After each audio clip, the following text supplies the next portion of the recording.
अगर आप भी लेना चाहते हैं देश दुनिया की तमाम जानकारी तो आज ही सब्सक्राइब करें हमारे चैनल को।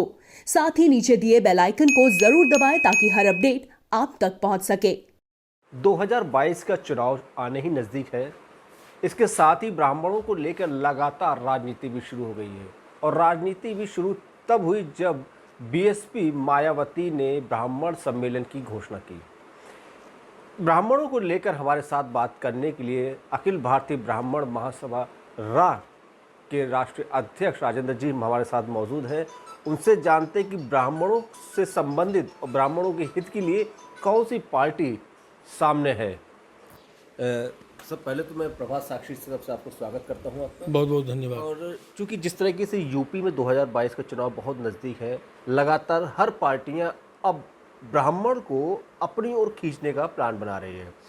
बीजेपी माना जाता है कि ब्राह्मण का गढ़ है, लेकिन अब मायावती उन्होंने भी ब्राह्मण के बारे में सोचा और एक नया सम्मेलन, एक ब्राह्मण महासम्मेलन की घोषणा की। क्या लगता है आपको, ब्राह्मण भाजपा को बीएसपी को चुनती है? देखिए, बड़ी उम्मीद के साथ उत्तर प्रदेश में और देश में भारतीय जनता पार्टी के बहुमत की सरकार को लाने का काम देश और प्रदेश के ब्राह्मणों ने किया। बड़ी उम्मीद थी कि हमारे सनातन धर्म की रक्षा होगी, देश और समाज में आपसी सौहार्द कायम होगा और देश समाज विकसित करेगा। लेकिन ये सारे सपने चकनाचूर हो गए। आज भारतीय जनता पार्टी अपने असली स्थान से हट करके घोर जातिवादी और मिथ्या आश्वासन वाली पार्टी है कि केवल झूठ के सहारे पर, जुमलेबाजी पर ये सत्ता चला रहे हैं। इस बात से पूरे देश की जनता अच्छी तरह भली भांति से परिचित हो गई है। नहीं, ऐसा क्या मतलब, जैसे आप बता रहे हैं कि झूठ की पार्टी है, चूँकि भाजपा तो माना जाता है कि वो तो ब्राह्मणों का गढ़ है और ब्राह्मणों के हित के लिए वो सारे काम कर रही है। ऐसा क्या भाजपा की तरफ से ऐसा क्या हुआ कि आप इतना नाराज़ हो रहे हैं उनसे? मैं जानना चाहता हूं कि ये ब्राह्मण सहित सवर्णों के लिए एक कार्य बता दें। 4.5 साल उत्तर प्रदेश में सरकार हो गई और 6 साल से ऊपर केंद्र में हो गई। एक कार्य बता दें कि सवर्ण हित में इन्होंने किया हो। आज सवर्ण के बच्चे, ब्राह्मण के बच्चे न्याय के लिए दर दर भटक रहे हैं, भूखमरी के शिकार हैं, बेरोजगारी से त्रस्त हैं, महंगाई से त्रस्त हैं। तमाम गरीब ब्राह्मण के परिवार मजदूरी कर रहे हैं, भिक्षाटन कर रहे हैं, कोई इनका सुनने वाला नहीं है। ये हालात है। लेकिन जो कि भाजपा ने तो अयोध्या राम मंदिर की बात की थी कि मैं आऊँगा सरकार में तो अयोध्या राम मंदिर बनाऊँगा, और चूँकि ब्राह्मणों की भी यही मांग थी कि सबसे पहले अयोध्या राम मंदिर बने। इसके अलावा उनकी कोई अपनी मांग थी। आज जब अयोध्या राम मंदिर बन गया है तो क्या आपको लगता है ब्राह्मणों के लिए क्या इसमें कुछ लाभ है? भगवान राम हमारी आस्था के केंद्र हैं, हिंदुओं के ये हैं और भारत की शान है, वो एक पहचान है, उस पर हमें गर्व है। राम मंदिर बन रहा तो इसमें बीजेपी का कोई श्रेय नहीं है। श्रेय तो ट्रस्ट को है, न्यायालय को है। इनका क्या है? 6.5 साल में क्यों नहीं अमेंडमेंट करके राम मंदिर बनवा दिए? ये फर्जी श्रेय बीजेपी न ले। रह गई बात कि उससे ब्राह्मण का विकास होगा, संभव नहीं है। वो मैं पहले कह दिया कि राम हमारी आस्था के केंद्र है।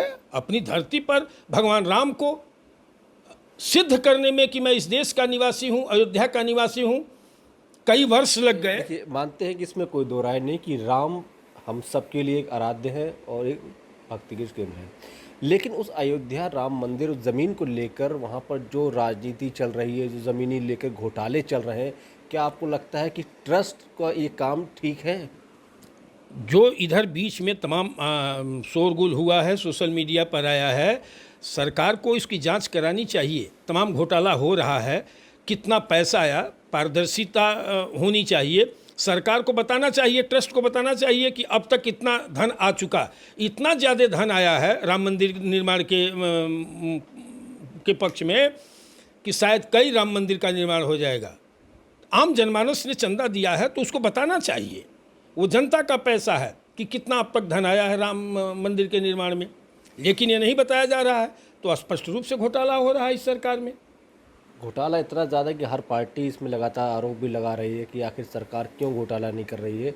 सरकार का कहना है कि कहीं कोई घोटाला नहीं है, मानते हैं कि ठीक है नहीं घोटाला है, लेकिन जो उसमें चंदा इकट्ठा हो रहा है, जो मेरी जानकारी में है कि 5 रुपए से लेकर लाखों करोड़ों तक का इसमें चंदा जोड़ा गया है राम मंदिर के लिए। सबने अपनी स्वेच्छा से दिया है, लेकिन आपको लगता है क्या सरकार को ये जितना भी चंदा इकट्ठा हुआ है क्या पब्लिक के तौर पर बताना चाहिए उनको या नहीं? बिल्कुल बताना चाहिए। पब्लिक ने चंदा दिया है, जो लोग चंदा दिए हैं आस्था की वजह से, भगवान श्री राम के मंदिर के निर्माण में जो चंदा आया है, तो उसको इनको बताना चाहिए। बता तो रहा हूँ कि ट्रस्ट को भी बताना चाहिए, सरकार को भी बताना चाहिए। अगर भ्रष्टाचार की शिकायत आई है तो उसकी जांच भी होनी चाहिए। सरकार तुरंत इसकी जांच करानी चाहिए सरकार को। तो आप मैं भाजपा की तरफ से बात करूंगा कि अखिल भारतीय ब्राह्मण महासभा अब भाजपा से क्या उम्मीद बना कर रखती है? ब्राह्मण महासभा के सारे सपने चकनाचूर हैं। इतना त्रस्त किया गया है उत्तर प्रदेश में ब्राह्मणों को योगी सरकार में कि एक एक ब्राह्मण दुखी है और भाजपा नहीं स्वीकार कर सकता। वो नोटा में वोट दे देगा, वोट नहीं डालेगा या इनके विरोधी के पक्ष में जाएगा, लेकिन ब्राह्मण, वास्तविक ब्राह्मण कतई बीजेपी को वोट नहीं करेगा। ये यानी एज अ राष्ट्रीय अध्यक्ष आपने कहा है, तो यानी जितना भी ब्राह्मण समाज है सबकी भी यही सोच है कि अब वो भाजपा को वोट नहीं देगा। बिल्कुल नहीं देगा। अगर हम बात करें, अगर आपने इस चुनाव में भाजपा का बाईकाट कर दिया तो क्या किसी और पार्टी को चुन सकती है? अखिल भारतीय ब्राह्मण महासभा सारे दलों, सारे राजनीतिक पार्टियों को देख चुकी है। अगर हम बात करें कि आपने भाजपा का बाईकाट कर दिया है, तो क्या किसी पार्टी को चुनित किया गया है कि जिसको ब्राह्मण वोट देगी? अखिल भारतीय ब्राह्मण महासभा ने देश और प्रदेश, चूँकि बड़ा संगठन हमारा है, कि सवर्ण समाज, ब्राह्मण समाज की भारी मांग पर एक अपना राजनीतिक दल भी बनाया है, अखिल भारतीय सर्वजन हित पार्टी। हम खुद चुनाव में उतर रहे हैं 2022 में। उत्तर प्रदेश में 100 से ज़्यादा सीट विधानसभा की ऐसी है जहां सिर्फ ब्राह्मण अगर लामबंद होकर वोट कर दे तो 100 विधायक जीत जाएंगे, और भी तमाम डोमिनेटेड सीटें हैं। इसलिए अहम रोल है उत्तर प्रदेश में ब्राह्मणों का। तो 2022 में हम लोग खुद उतर रहे हैं। अभी कुछ क्षेत्र क्या चिन्हित हुए हैं कि कहाँ कहाँ अपने लोग अब उतारेंगे? 100 से ऊपर वहाँ काम चल रहा है हमारा 1.5 महीने से। हर जिलाध्यक्षों से मांगी गई थी सूची, उस अनुसार सूचीबद्ध करके और कार्य प्रारंभ हुआ। मैं प्रदेश दौरा भी कर रहा हूँ 1 महीने से, उसी दौरे के क्रम में आया हूँ। कल बैठक है जिलाध्यक्षों की और प्रदेश पदाधिकारियों की। फिर हर विधानसभा में कम से कम 10-15 छोटी छोटी मीटिंगें की जा रही हैं, 250, 300, 400 लोगों की। क्या अपनी मजबूती बनाने के लिए किसी पार्टी से, छोटी या बड़ी किसी पार्टी से गठबंधन भी कर सकती है? हाँ, गठबंधन हम करने की किसी से भी कोई परहेज नहीं है। अपनी शर्तों के आधार पर गठबंधन करूँगा। यही भूल ब्राह्मणों ने किया था कि सपा बुरी तो बसपा लाओ, बसपा बुरी तो भाजपा लाओ, भाजपा बुरी तो कांग्रेस लाओ। यही किया। प्रतिशोध में अगर शर्त के आधार पर किसी को अपदस्थ किया गया होता और स्थापित किया गया होता तो आज ये ब्राह्मणों की दुर्दशा नहीं होती। लेकिन 2022 में ब्राह्मण अपनी शर्तों के आधार पर किसी दल को वोट करेगा। तो क्या अभी आपकी किसी पार्टी से, किसी दल से कोई बातचीत हुई आगे? नहीं, हमको बात करने की क्या ज़रूरत है।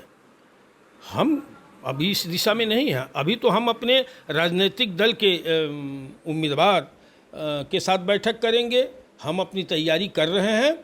जिस भी दल को आवश्यकता होगी हम वार्ता करने के लिए तैयार हैं। यानी कोई लेकिन अपनी शर्तों पर आप वार्तालाप करेंगे? आपकी जो तो क्या आप बता सकते हैं क्या आपकी मुख्य रूप से कुछ गिनती, कुछ 1-2 कुछ शर्त, मुख्य शर्त क्या है? अब जैसे देख लीजिए कि दलित आयोग, पिछड़ा आयोग, अल्पसंख्यक आयोग, महिला आयोग, तमाम आयोग बने हैं। अभी अखिलेश जी ने कहा कि व्यापारी आयोग मैं बनाऊंगा। ये सब इन लोगों को दिख रहा है, लेकिन किसी भी राजनीतिक दल या पार्टी या सरकार में ब्राह्मण और सवर्ण सुरक्षित नहीं रहा, न उसके लिए कोई सरकारी योजना आई। ब्राह्मण आज प्रताड़ित होकर के सड़कों पर घूम रहा है, सवर्ण प्रताड़ित होकर के सड़कों पर घूम रहा है, उसके लिए भी कोई आयोग नहीं है। तो मेरी मांग है कि जैसे दलित आयोग है, पिछड़ा आयोग है, महिला आयोग है, अल्पसंख्यक आयोग है, उसी तरह से सवर्ण हित के लिए सवर्ण आयोग का एक गठन किया जाए, जातिगत आरक्षण जो काला कानून भारतीय जनता पार्टी ने लाया, दलित एक्ट, इसमें सुधार किया जाए। ये नहीं तो बहुत बड़ी वैमनस्यता और खून खराबा होगा इस चीज़ को लेके आने वाले दिनों में। इसमें संशोधन किया जाए। मैं दलित एक्ट का विरोधी नहीं हूँ, लेकिन इसमें संशोधन किया जाए। तीसरी चीज़, जातिगत आरक्षण देश के माथे का कलंक है। जातिगत आरक्षण को खत्म करके इस आरक्षण को आर्थिक आधार पर किया जाए। आरक्षण का मतलब सरकारी सुविधा आर्थिक आधार पर होगा तो देश के सभी गरीबों को उसका लाभ मिलेगा। भेदभाव खत्म हो जाएगा और सभी वर्गों के गरीब लाभान्वित होंगे। जातिगत आरक्षण का दुरुपयोग आरक्षित वर्ग के बड़े बड़े अधिकारी, नेता, मंत्री, सांसद, विधायक दुरुपयोग कर रहे हैं। किसी गरीब व्यक्ति को उसका लाभ नहीं मिल पा रहा है, आज भी नहीं मिल रहा है, 70-72 साल हो गया। तो उसका दुरुपयोग उसी वर्ग के बड़े लोग कर रहे हैं। इसलिए उस पर रोक लगाते हुए आरक्षण को आर्थिक आधार पर किया जाए। चिकित्सा व्यवस्था, शिक्षा व्यवस्था में सुधार लाया जाए। कहीं कुछ दिख नहीं रहा है। हमारे युवा बेरोजगारी का दंश झेल रहे हैं। युवाओं को रोजगार दिया जाए। आज फ्रस्ट्रेशन में पढ़े लिखे बच्चे सड़कों पर घूम रहे हैं। तो ये सब सारी चीज़ें हैं, इसको किया जाए। और जातीयता का जहर फैला करके सत्ता प्राप्त करना इस देश और प्रदेश के सारे राजनीतिक दलों का प्रमुख एजेंडा है। इसे समाप्त किया जाए। जातीयता के जहर से समाज में आपसी वैमनस्यता फैलेगी, जो राष्ट्र और समाज के लिए हितकर नहीं है। तो ये थे हमारे साथ अखिल भारतीय ब्राह्मण महासभा रा के राष्ट्रीय अध्यक्ष। फिलहाल इनकी बातों से इतना तो साबित हो गया है कि भाजपा से ब्राह्मण इतना नाराज़ है कि 2022 में पूरी तरीके से उनको हटाने का प्लान है। लेकिन ब्राह्मण अपनी शर्तों के आधार पर ही अपनी पार्टी को यानी किसी दूसरी पार्टी को चुनेगा। देवेंद्र प्रताप सिंह, प्रभात साक्षी, लखनऊ।